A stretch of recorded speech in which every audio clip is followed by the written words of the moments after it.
Talk show host Sean Hannity will be in the Valley today for a live broadcast devoting his entire program to the water crisis facing our state. Joining us to talk about the issues surrounding the water crisis and about how you can show your support today is 21st District Representative Congressman Devin Nunes. Devin, welcome. Thank you for joining us. Absolutely. It's good to be back on your show. It's been a while since I've been here. You're welcome anytime. Anytime. Appreciate that. You call this a man-made drought. How do you explain that?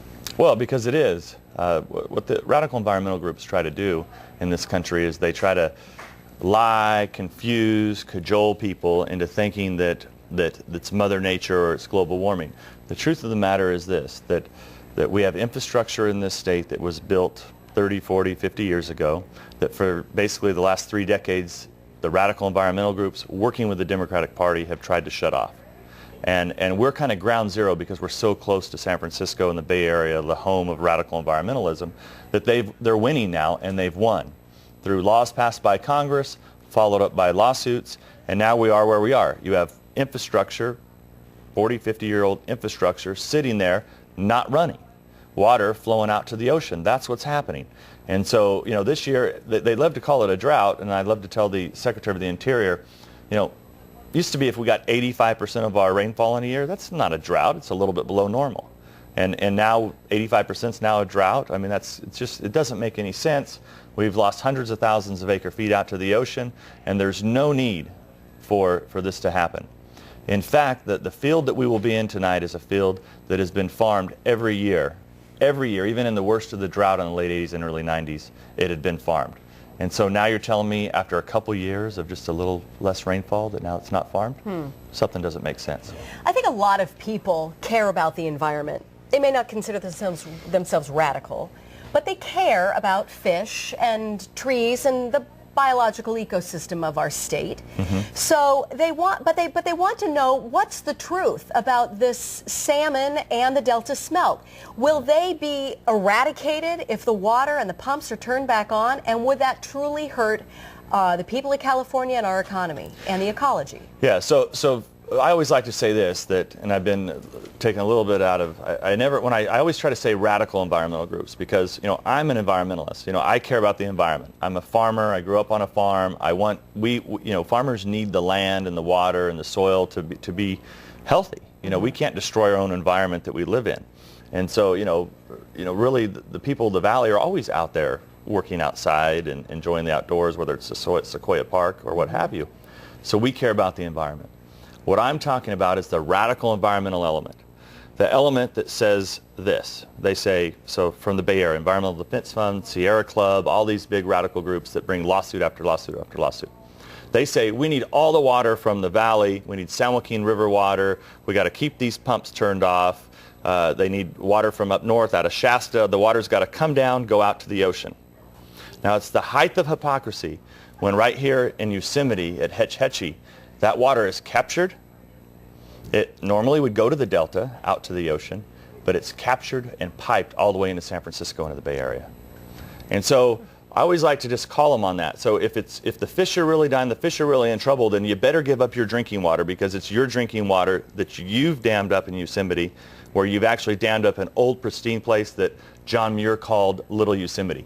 We should turn that back into a Little Yosemite and tear down the dam then and take away San Francisco's drinking water, if you really believe in this crazy nonsense.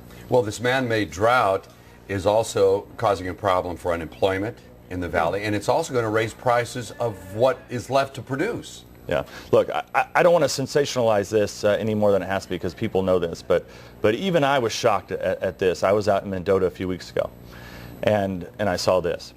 Well, when I was a kid, we go out, and we come in to eat lunch or whatever. If you had the swamp cooler on, it'd be too hot in there, so you'd go and lay down outside in the nice cool flower bed. You'd lay there, and it'd be nice and cool during lunch, right? Well, in Mendota, when I was there a couple weeks ago, in the middle of the day, like 3 o'clock in the afternoon, you had grown men, lined up sleeping in their flower bed. Now, that wasn't because they just were hanging out in the flower bed. It was because they probably don't have electricity. Now, we've just gone too far in this country. That is some serious, serious stuff when you have people sleeping during the middle of the day, growing men in their flower bed. And I love, they attacked, another thing the radical environmental groups attacked recently on is they said, because I've always used the UC Davis study that has said that with the acreage we have out this year, we have about 40,000 jobs that have been lost. Serious number of jobs, serious number of people that are out of business. It's impacting all of us, including your station. Mm-hmm. And what the environmentalists came back and said, oh, there's no way it's 40,000. It's 12,000. Okay, it's 12,000. Do those 12,000 people not matter to you? Yeah. I mean, we've gone off. It's just so absurd. It's the height of hypocrisy. I mean, if you're going to be a pure radical environmentalist, then we need to take all the water and flush it out to the Delta. Those numbers aren't faked, are they? I mean, those are... Well, those are actually, if you look at California at close to 12%, Mendota at 40%, those numbers are really not indicative of what's happening, because they're actually higher than that. Because you have to look at the people that are now got their hours cut down. I guarantee you a lot of your viewers right now are people that were working 50 hours a week, now working 40, or 40 hours a week, working 20. It doesn't include those people.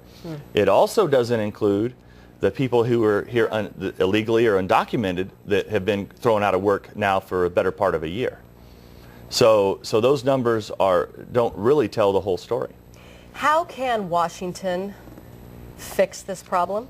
It's real simple. It's a bill about this long right here. Mm-hmm. That's it. What does it say on that bill? It just says it waives the Endangered Species Act until we can fix this problem. So if you just waive it, it's just simple couple words. And we've tried 7 times in the House of Representatives over the summer, and every time the Democrats, now they don't even let it come up for a vote, because we nearly won one time. Because people, I mean, even if you're Republican or Democrat, you see this type of stuff, and you know the government's got to do something. And that's why the government did this one time in New Mexico. They passed a similar bill back in 2003, and they said, oh, in New Mexico, we had this, they have a silvery minnow, similar to the Delta smelt. And they waived ESA in order to get water to the people of Albuquerque. So the Congress typically will do what's right after a while. It takes them a while sometimes. But what's happened is after we nearly won the first vote, they actually held the vote open and changed the votes. And this was George Miller and Nancy Pelosi. Nancy Pelosi is the Speaker of the House, Democrat, and George Miller is one of her lieutenants. He was the author of the 1992 legislation that I always like to say it was the last time they said, oh, it's the last time we're ever going to take water from you people here in the valley. That was 1992. He was the author of that bill.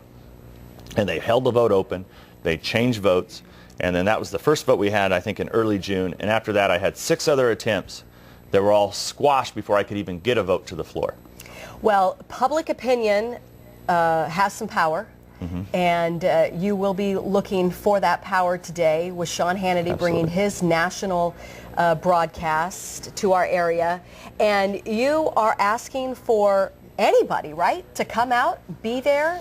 Look, west of Lemoore? I would hope that, this is really, this is the biggest event that's happened in the Valley, in terms of the coverage. Yeah. Okay, because this show is the second highest rated cable show in, I would assume, in the world. I know in the United States.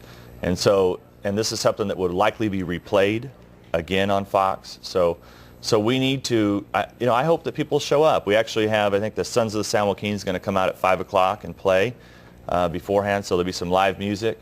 But we'd like to get a good crowd. Last time, Paul Rodriguez and I went out to Huron, and Sean Hannity hooked up live via satellite.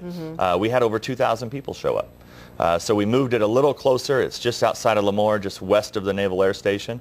And we hope that people will show up out there and support the Valley. This is, whether you're a farmer or farm worker or you're just a newscaster like Kopi, you can come out there. Well, I'm coming out today. Are you? Yeah, Oh, absolutely. good. And just be careful, too. At 5 o'clock, it's still going to be really sunny and really hot. Yeah, it'll be bring some fine. water. Take some water with Well, you. You know what? Take some water. Take You know some what? And look, think of the farm workers.